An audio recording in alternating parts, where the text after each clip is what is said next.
So yun guys, alas 2 na ng madaling araw, nandito po tayo ngayon sa expressway, dito sa may tapat na lang si CDO sa Valenzuela.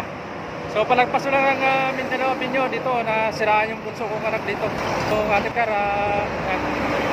So magpatuwing na tayo guys dahil talagang hindi kaya, ayaw mandar. Ayaw mawala yung battery niya, ano niya. So nag-check battery siya. Kasi may problema ng electrical kaya hindi natin kaya. Papatak lang tayo sa ano. Sa spot. So, yun, napa-rescue tayo sa pare ko, parin yun. Ayan. Yan, dito tayo sa kabahan ng Malinta. Yan, Valenzuela. Yun, sa kanya. Yan. So, inantay lang namin yung matutuwing.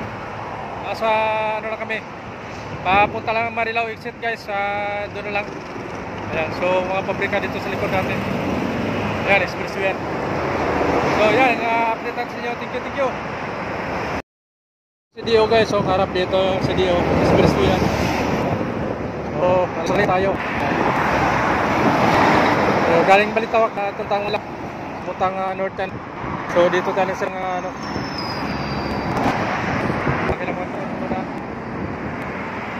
So tapat na nga si Dio, no? So,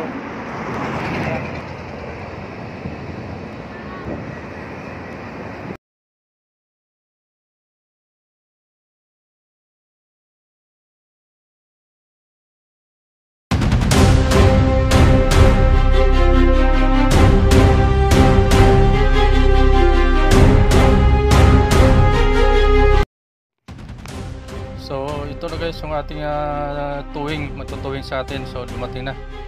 So ayan, papayala na tayo guys. Ayan, alas 3 na ng madaling araw. Ayan, dumating. So tara, samahan nyo kami. Ayan, kakakarga na yung ating flight car. Dito na tayo guys. Ayan, natin tayo.